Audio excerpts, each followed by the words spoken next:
I just hit go live, so we're just going live. Well, hello everyone. Welcome to the show. Wing. My name's Ryan. That is hilarious. And my ring light is in the shot, so I'm going to adjust the camera. Welcome to Weeks In, everybody. This is Ryan Boyles. As always, I have my intrepid co-host, Mr. Graeme Noseworthy. How you doing, Graeme? I'm good. I missed our countdown music there, but I appreciate that you were just quick draw McGraw, and here we are. So I'm excited. You know what? This week, it's weird. This has been a short week, but it's felt like it's been jam-packed. Yeah. So I'm glad we're here together on Week's End. Yes. I want to welcome. We have a guest this week, though. I want to get right into that. I want to welcome Megan to the show. Hello, hey. Megan. How are you? I'm good. How are you? I gotta kick Graeme out so I can put the guest of honor. Hey! Right Is in this the middle Week's there. End? I've always wanted to be on it. Yes. How exciting! I finally made it to the big time. You made it. All right. So Megan, you have done a lot of interesting stuff in your time on the Third Rock from the Sun here. Tell us a bit about, like, I'm really, when I first met you, I guess a little over a year ago, you were telling me about your previous job, and I was just super geeking out about that. So tell everybody what that is. My previous job was head of social for Alamo Drafthouse. So I was in charge of the national accounts as well as being sort of like the strategy and content creator and overall kind of person for the local accounts as well. So it was a lot of fun. I can imagine. Cool. I mean, I nerd out about all the Mondo stuff and all the pre-show stuff and the cereal parties and the dance parties and everything. I love everything that Alamo does. I think Alamo also. Graeme and I we're just talking about this on the show last week, right? About how what are the films, that are going to bring people back to the movie theater, and I think Alamo kind of, for my money and for the experience, is like that's one of the things that might bring me back, because of what they do and what you get out of it more so than just the sticky floor and the THX sound or whatever. For sure, they're really skilled in the whole entertainment and eventizing movies, which in my non-expert opinion, but that's kind of what you're going to need to have moving forward with cinema. I think people will want to go back to movies once it's a little bit more chill. Things kind of are up and down all year. So it's like, it's good, it's not, it's good, it's not. But I think once we feel like it is good and not worrying too much, people will want to go back. And the eventized movies are really going to be the thing that pulls people in. I have done a lot of different things with eventizing movies. Wasn't my idea, but I did help with. I have to give a shout out to the Austin creative manager, old creative manager, that we did two weddings for the last for the Rise of Skywalker in the Austin. That's awesome. We basically were like, are you a big Star Wars fan that wants to get married and want to have a Star Wars themed wedding in our lobby? And yes, please. We had two people. We had two couples that were like, yes, absolutely. So we had like a throne room that looked like Snoke's throne room, and they obviously were dressed up in character, and we had people holding lightsabers. It was a whole thing. So it was always a lot of fun to kind of get involved and see what each of the different locations and different theaters we're going to be doing, eventizing. Cool. So yeah, I was helping with the social on that end of it. And then doing the social. Nice. Doing the social, as we like to say. Absolutely. Well, currently doing Dragoncon and Well, let's talk about, we're going to get to Dragoncon. I think that's where we want to spend a lot of time today, nerding out about I don't know, like if you haven't heard of it, I guess you've been living under a rock, but it's a really cool event. I want to stay on movies for a minute here, because Graeme and I talked about like this subject of going back to the theaters and stuff, and in the context of the big trailer, all the buzz on the socials last week was about Spider-Man, of course. But and then Shang-Chi came out and apparently blew Labor Day records, which I find frankly shocking. But apparently it did. But I don't care about any of that because Matrix Revolutions just dropped yesterday. Resurrections. Revolutions wasn't that? Apparently you don't care about that either. Apparently I don't care. Yeah, apparently I'm not that really much. bad fan. But to date myself, I guess, when the original Matrix came out, it was one of those films. You know how you talk about going into a film that like you didn't know what you were walking into. You had zero expectations. I know there was hype for it back then, but they were it was advertising about, It's mysterious hype. It was a serious hype around what is it, and you can't know unless you're in it was it. Mysterious, is what mysterious hype. It was very weird, and I love the fact that they brought back the original "What is the Matrix" website. I thought that was which hasn't been updated in something like 20 years or whatever, and they finally updated it like yesterday or the day before, which I thought was super cool. And it's just like you have a choice: red pill or blue pill. And I think, I don't know if y'all remember this or if you were as much of a Matrix nerd as me, but there was a whole like alternative reality game. Remember when that was a thing? Oh yeah. Like they used to launch products like, I think the original Xbox was launched with like with an alternate reality game, and like 9 Inch Nails released their Year Zero album, and it was a whole thing, right? I was one of those people that like I was enthralled with going down the rabbit hole with all that alternate reality game stuff. So of course I was like poking around this teaser site this week trying to figure out like, what is there more to it? Is it just, so apparently you could click on this website, you could pick the red or blue pill, and it would show you a custom trailer.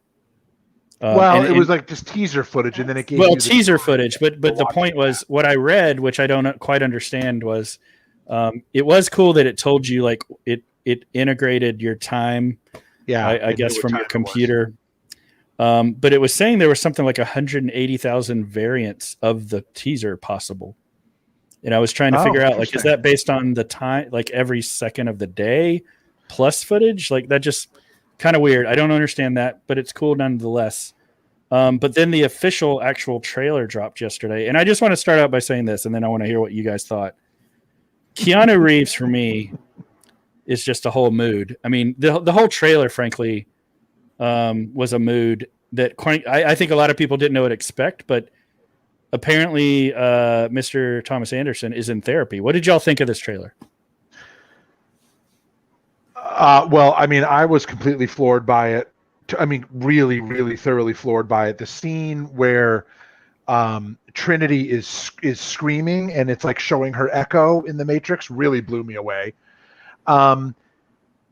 I think visually it was great. I think the music was fantastic.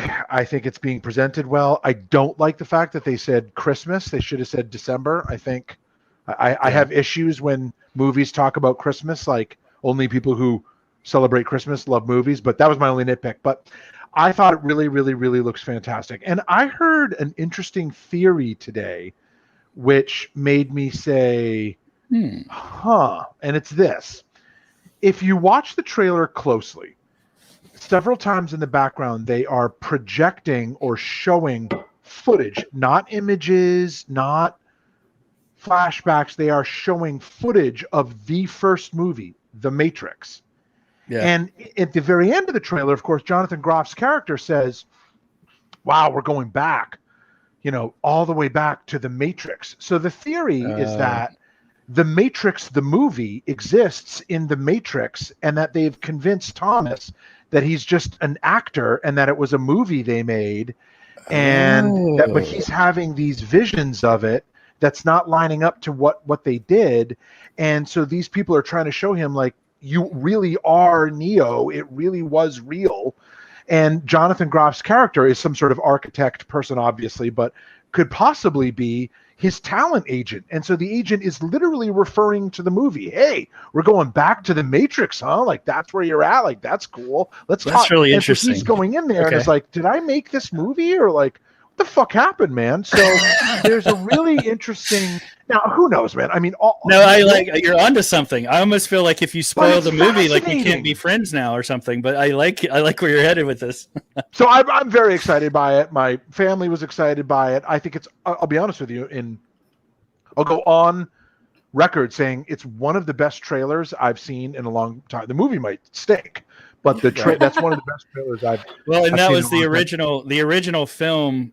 Like I read an article that I guess EW did way back then. That was like a month from the premiere of the original, and it was like, basically talking about the hype of like this film that nobody knows what it's going to be. Yeah. And to that point, like, is it going to be any good, or are they going to be able to pull it off? What did you think, Megan? Yeah, what did you think? I liked it, but I will also caveat this. I've actually not seen The Matrix. Which what? I know. Okay. I know. So I recognize can I get the Week's End producers on the line here? We need an emergency. Somebody needs to be fired. Why did we hire Megan for the show? What is going on? but that's really interesting. So what did you, having never seen The Matrix and you saw that trailer, like what do you even think it's about? I mean, I because The Matrix is so embedded into pop culture. Right. I do have awareness of what it's about to some degree. I will say I understand what The Matrix is about. Matrix 2 a little bit less. Matrix 3 obviously. Well, no. We're all struggling with those two.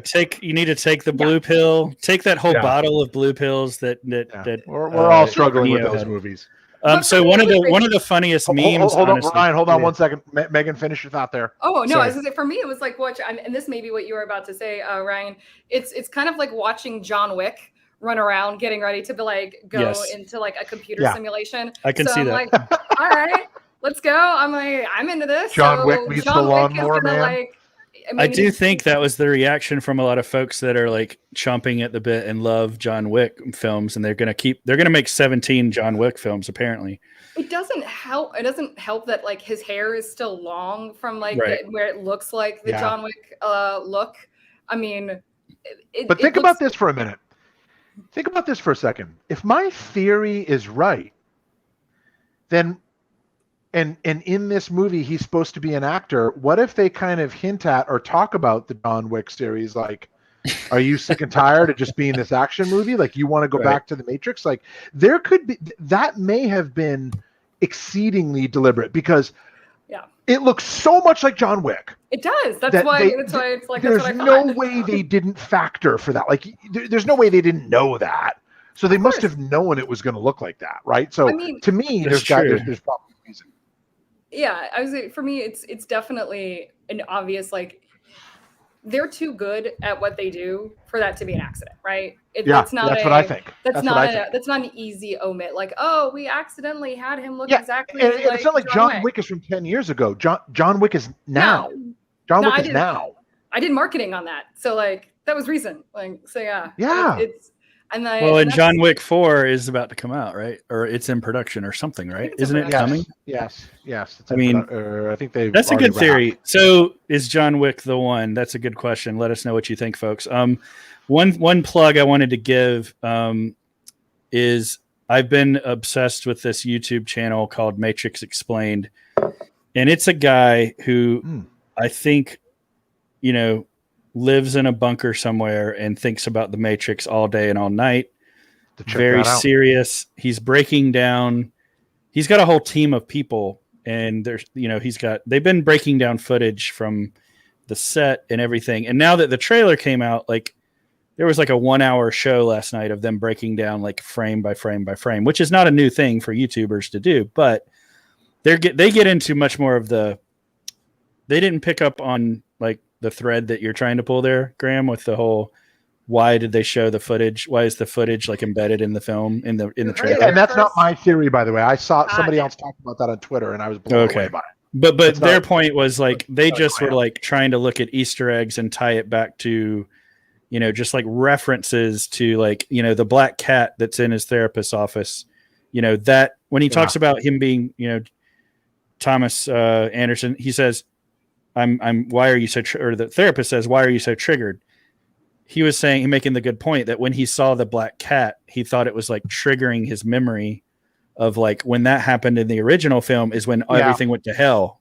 And well, the and the agents came out of therapist the wall. says we don't use John Wick. Jesus, Neo says, do you think I'm crazy? And the therapist says, who's Doogie Howser, by the way, and the therapist says we don't use that word in here. So is he saying in here as in therapy or in here as in the Matrix? Like, so there's a million ways to look at this, but I mean, we could talk about this forever. We could talk about this forever. So everybody go watch the trailer, enjoy it, watch it 27 times at least, and then come back and let us know what you think. Feed your head. Right. All right. What are we going to talk about next? I think we're going to get into something very near and dear to our hearts here. And this is, one day I think you're already a member of what they call a starship, right, Graeme? Am I using that terminology right? But anyhow, this was the 55th Star Trek Day.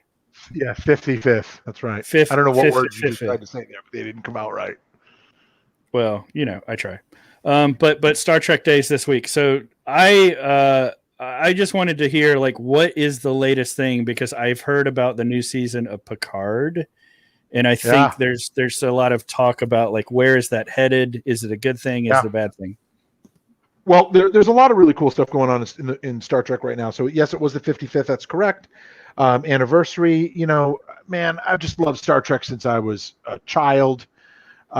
Definitely even more since I was a teenager. Got really into it with my good friend Barnaby. I just thought this LCARS display was funny because I turned it into a meme. So originally it's DS9 in the middle there with a bunch of starships inbound, but I changed it to basically be like whenever my television's on, like I'm always watching Star Trek, whether it's Lower Decks or reruns of Next Gen or the original series or DS9 or I'm trying to get into Discovery and eventually going to take on Picard as well. And Picard season 2 looks cool because looks like Q comes back. Q is one of my favorite characters of all time, and also they're doing a little bit of that time travel back to the 21st century thing, so there better be some fucking whales in this episode, in this season too. But man, just Star Trek is great. So Star my Trek question has a is, lot of good stuff. Here's my question. So I know you love it too, Dave, and I know you're watching. I love the film Generations. Yeah. It was divisive for some folks, but I love it. It's a great movie. Can we get some Shatner action back in here? That's what I want to know. Well, so they're talking about that too. I love Billy Shatz, as I like to call him. I'm a big fan of William Shatner. I've met him. I've seen him live. William Shatner's mother and my grandmother played bridge together at the NDG Women's Club in Montreal, which is a small world kind of thing. That's kind of cool. Hey, no big. Honestly, it's a big federation. We don't need to keep bringing back the same characters. True. And this is what I love about Discovery, by the way. I know there's a lot of folks wondering, like, is Discovery really like staying true to Trek? I really like it. Yeah, but like with this new series coming out, Strange New Worlds and all this other stuff, it's like Spock's got to come back, and it's like the same people we've seen all time. It's a big federation. There's thousands of ships. Like, just do a new cast, do a new ship. Like, it's okay. We don't need Kirk, Spock, McCoy. Like, we're good. True. Anyway, I don't know. Megan, please, I know you haven't seen the Matrix, but what about talk to me about Star Trek? Please tell me you've seen some Star Trek. I have seen some Star Trek. I have. I was always a Star Wars person. So Star Wars, Star Wars, I can go down multiple rabbit holes. Star Trek, I can't go down as many. But I will say, it feels like the Star Trek has the same issue that Star Wars has, where Star Wars is like, we're going to focus on the Skywalkers. It's like, there's a huge galaxy. Go talk to other families and other characters. And it's like, it's Enterprise. It's like, there are other people in this universe. Rogue One, give us new stuff. The Mandalorian, get like that's great, because there's a lot of, and there's, obviously there's Grogu, Baby Yoda kind of stuff. But I mean, I love it when we get to experience new things. Think about like Star Trek Voyager was an entirely new ship, new crew, new characters. Grogu, you say? We see. I see. I know. I'm just trying. Look. I need to pan a little bit. I need to interrupt you and tell you that this is when you know that your wife, who hates Star Wars, loves you, because she buys you your 27th Baby Yoda T-shirt. and it happens to be comic, Yep. and it happens to be comic book themed. So this is my most prized birthday gift from this past week. Wonderful. Happy birthday, by the way. Thank you. Yes. But I mean, I could go down many rabbit holes with Star Wars. I love Star Wars, but the thing that frustrates me is when people try to say like they're two peas in a pod. Like they are not. I look at Star Wars as science fantasy and Star Trek as sort of science fiction. Like they're sort of two different things. And I really don't like, I sort of love them both equally. I mean, maybe I'm a little bit more Star Trek just because of my history with it, but I've loved Star Wars since Star Wars was like the biggest thing ever when I was a kid. Star Trek wasn't. So Star Trek, Star Trek is like a vision for the future, right? Oh yeah. What were you saying, Megan? That was the idea. And that was the idea.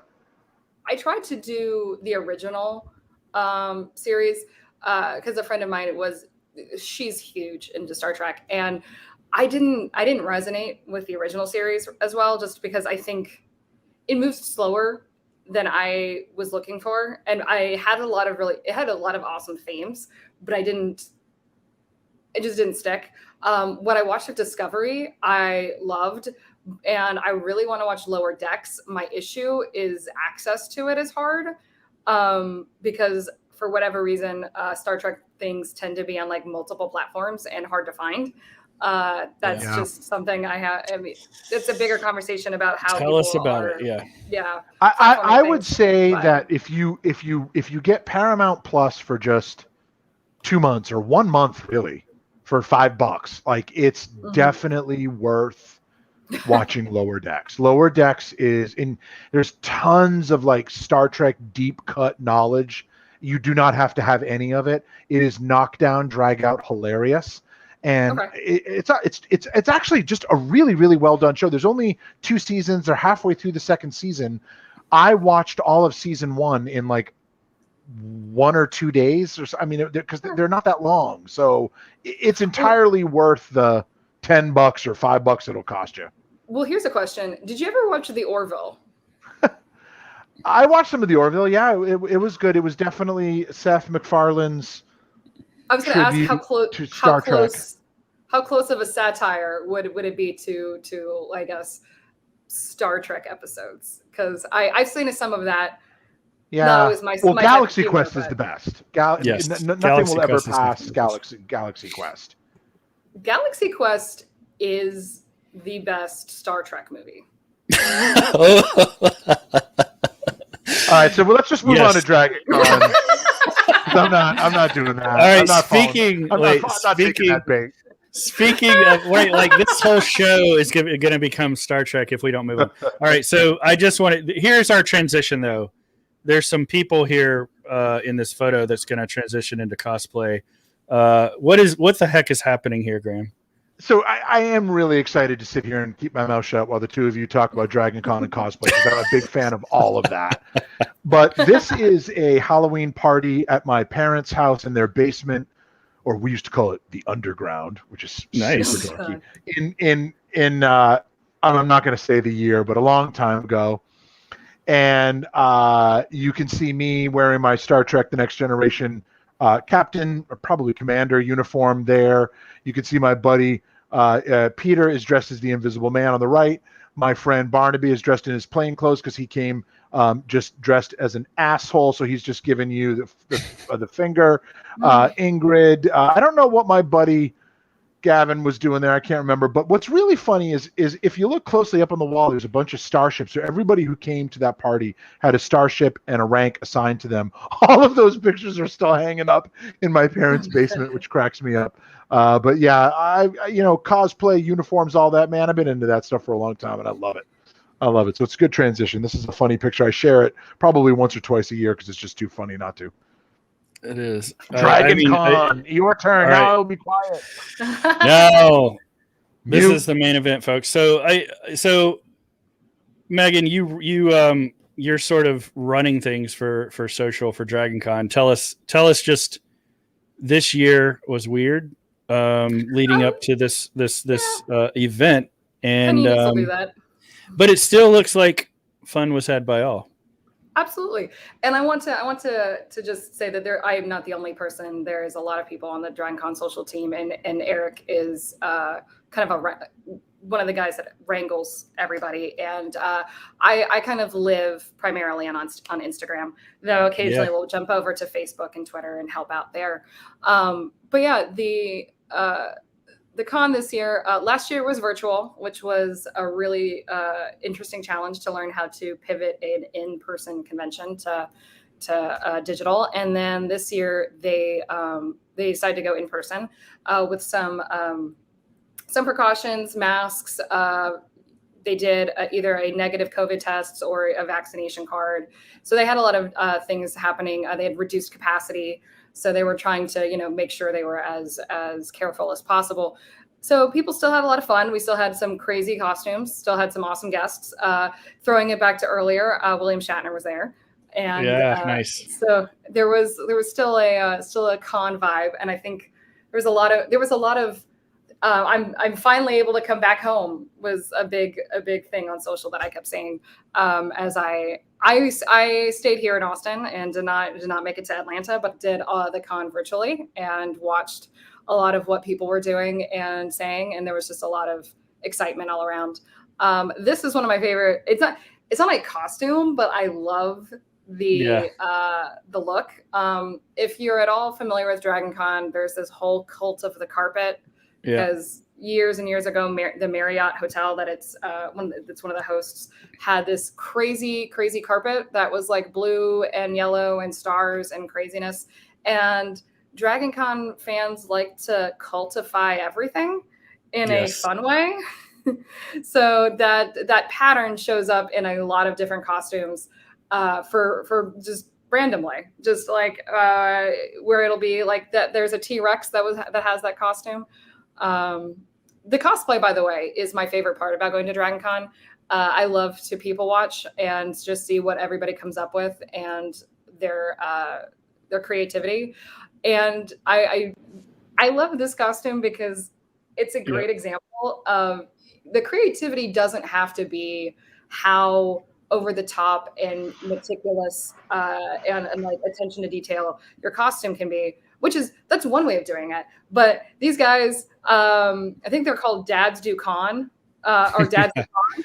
Nice. I mean, they have Star Wars Star Trooper helmets. They have some fun like Hawaiian print shirts, and they're just having a good time. And it's great.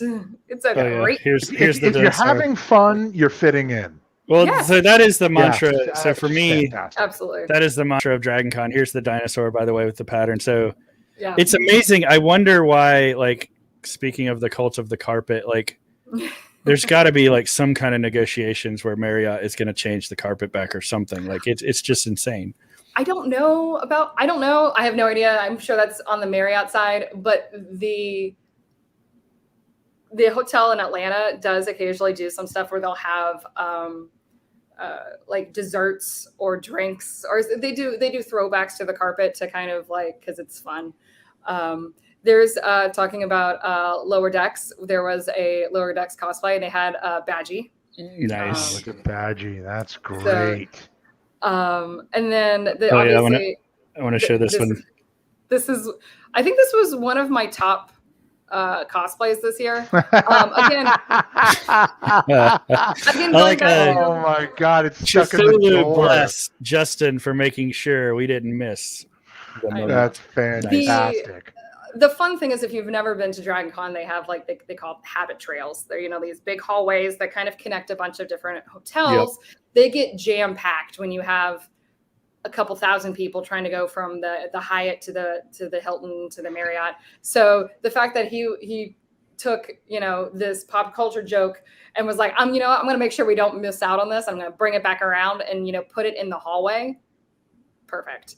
There's also a huge droid team that comes in. A bunch of them. There's somebody's built a Wally. There's a couple of R2D2s that have been built. There's the Wally is just. I've seen videos of people interacting with Wally the last 2 or 3 years, and it's mind blowing. But look at that. There's a mouse droid. There's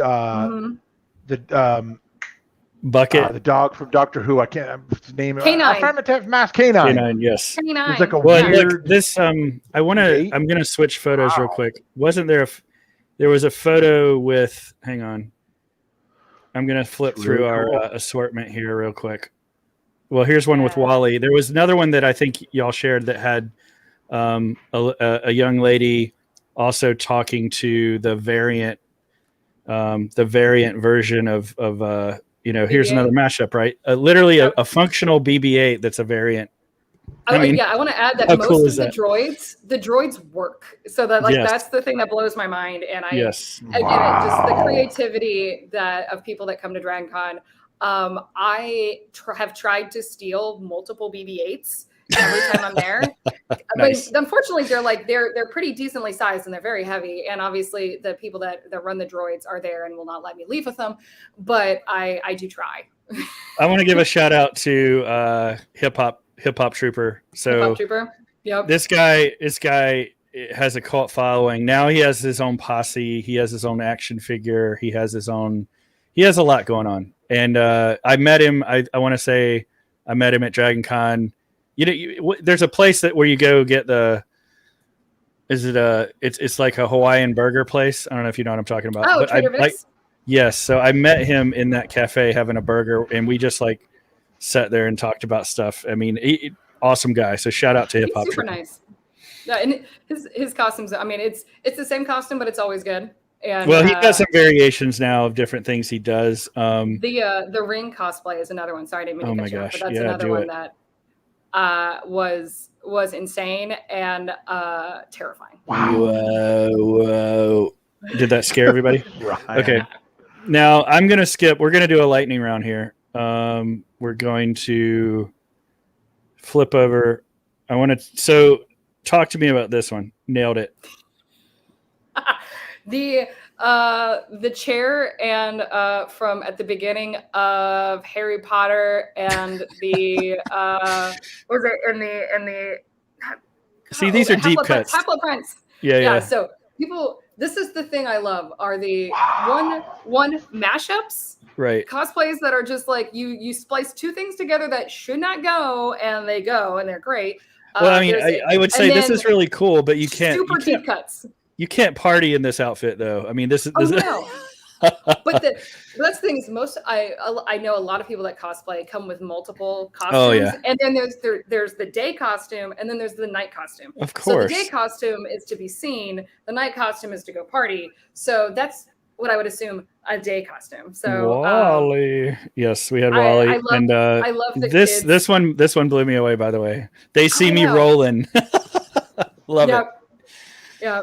I love the commitment and the attention to detail with putting the basically on the covers on the wheels so that it looks like BB-8 rolling. It's not only that, but she has a crocheted hat, which she had to have made that or somebody, and a crochet porg on her shoulder. That is insane. Yeah. I love it.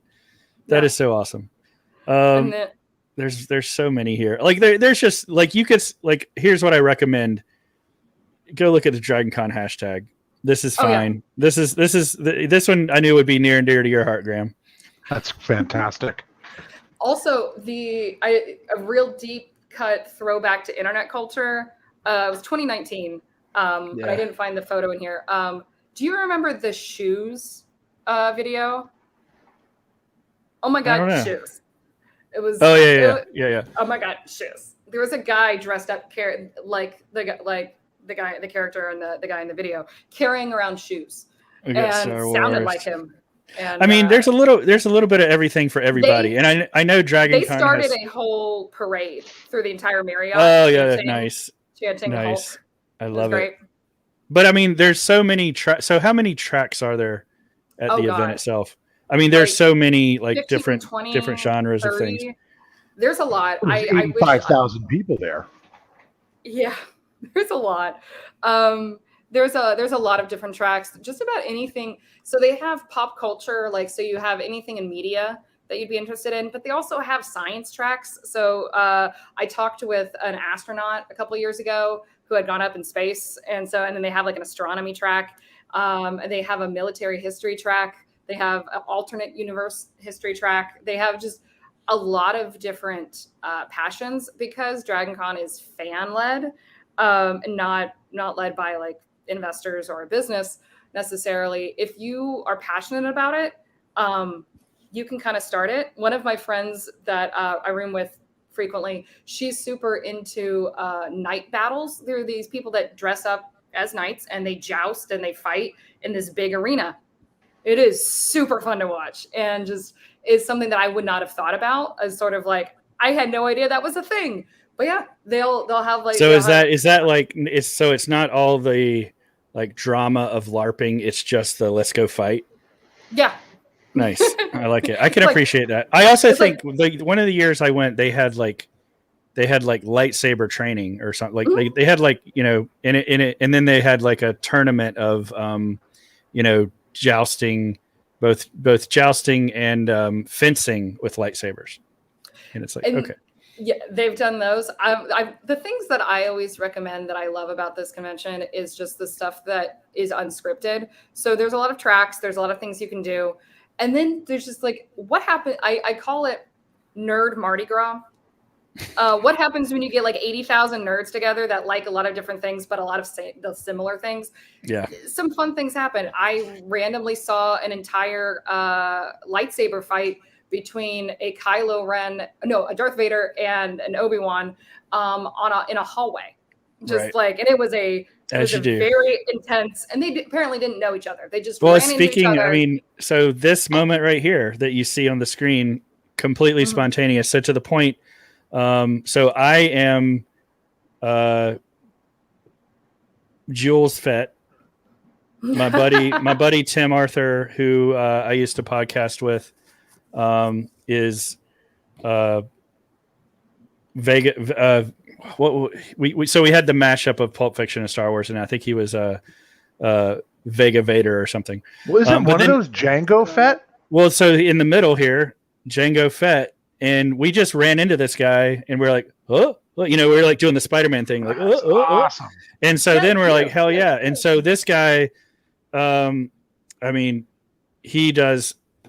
I'm just blown away by also the creativity, like to your point, Megan, about what happens when you get nerds together. Like there's also an element of like, I mean, there's all of the different like races and other types of just other people that come together in this event. And what is their interpretation? Yeah. How do they take a fandom? I mean, now we're seeing an African-American take the mantle for like Captain America, but like you see all this stuff from fans that are so passionate about the thing they're into show up here. It's just amazing to me. It is. I love seeing that. I love seeing that passion. That's why when I go, I do go to panels, but as I've gone for like 10, 12 years now, I've gone a lot. I go to fewer panels, and I just kind of like to wander around and like talk to people and just see how are people interpreting something? How do they enjoy a particular piece of media, or just the thing that they nerd about? How are they, you know, depicting it, you know, enjoying it, talking about it, showcasing it, and just kind of seeing the whole vibe. And it's a lot of fun. I'm hoping next year the panini is not an issue, in which case I highly recommend everybody go and come up with your cosplay now, because you're going to need the time to put it together for next year. That's a good point. Yeah.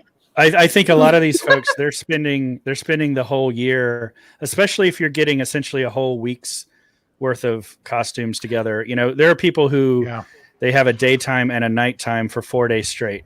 Oh yeah. And it's insane. So you do need the prep time. So here's the question we're going to close the show with. So let's bring it home with, we're going to go around in a circle here. We're going to start with Graeme. What sort of like fan mashup or genre mashup or whatever, no rules here, would you cosplay if you? I don't know. I think I'd kind of like to do a Star Trek and Star Wars mashup. I mean, everybody always talks about it, so I'd probably try to find some clever thing there. But if not, I mean, certainly any opportunity to just put on a really fantastic looking uniform Star Trek uniform, I'll take for it. sure. So whether it's a mashup or not, but then we also talked about the fact that I have my, I've got my variant jacket.